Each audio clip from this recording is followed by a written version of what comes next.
Hey, good day to you. This is Todd. I'm just a regular dude walking in the Word.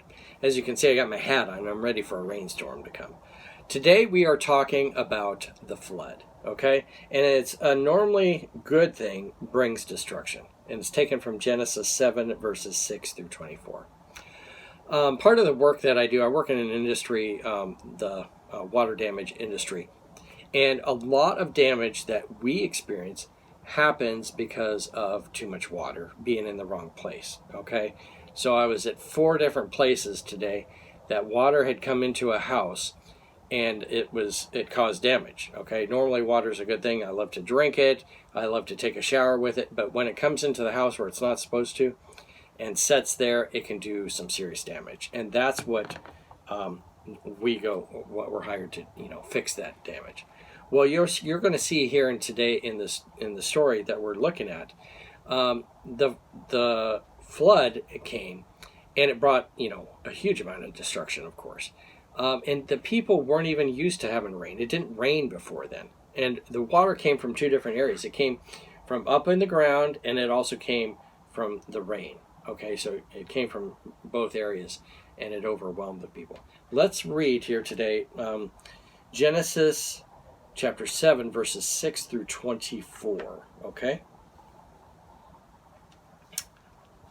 Noah was 600 years old when the floodwaters came on the earth. Ha! How about that? 600 years old. Can you imagine? And Noah and his sons and his wife and his sons' wives entered the ark to escape the waters of the flood. Pairs of clean and unclean animals, of birds, and all the creatures that move along the ground, male and female, came to Noah and entered the ark as God had commanded Noah. And after the 7 days, the flood waters came on the earth. Okay? So remember, we talked about this in several episodes already. The animals came to Noah. They all went into the ark, and they were in the ark all together there for 7 days before it started flooding. Okay? Before it even started raining. They're in that ark. All right, verse 11. In the 600th year of Noah's life, on the 17th day of the 2nd month, on that day all the springs of the great deep burst forth, and the floodgates of heaven were opened, and the rain fell on the earth 40 days and 40 nights. 40 days and 40 nights. If we have a hard rain that's like for 3-4 hours, we're in trouble here in Florida in certain parts, okay? And if you have it like rain all day, it's just raining constantly all day, it's like, oh no. But 40 days and 40 nights, and the water was coming from the ground, and it was coming from the rain, okay? On that very day, Noah and his sons Shem, Ham, and Japheth, together with his wife and the wives of his 3 sons, entered the ark. They had with them every kind of wild animal according to its kind, all the livestock according to its kind, every creature that moves on the ground according to its kind, and every bird according to its kind, everything with wings. Pairs of all the creatures that have the breath of life in them came to Noah and entered the ark. The animals going in were male and female of every living thing, as God commanded Noah. Then the Lord shut him in. Okay, we talked about the door already. The door was big enough where God had to shut the door.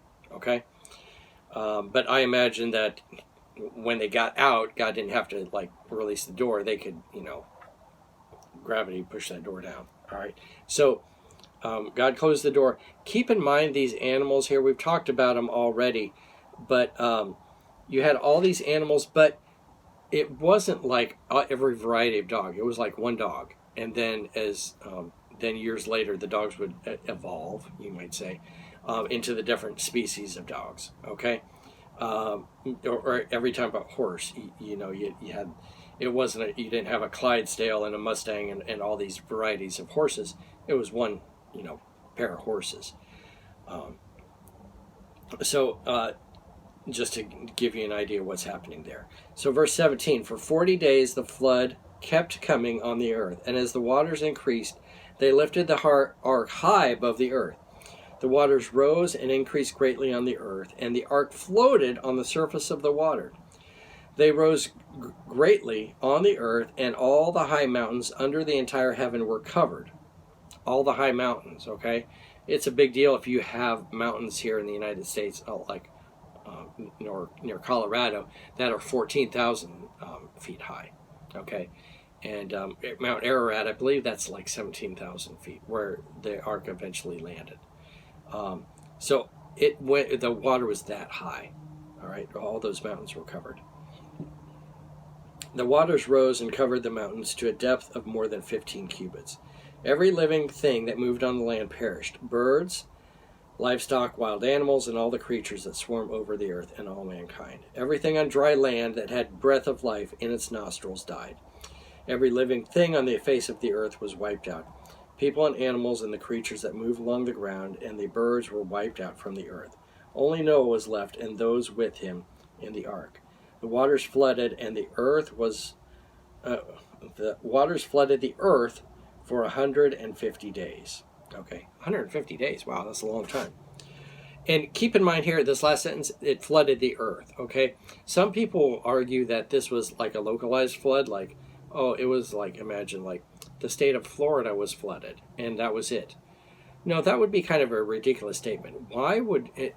Two reasons here. Okay, why would God have Noah build an ark if the flood was localized? He could have easily said, Noah, take a trip with the animals and lead all the animals to the place that's not going to flood. But no, he had Noah build an ark because every place was flooded. There's no place you could just walk to escape the flood. Okay.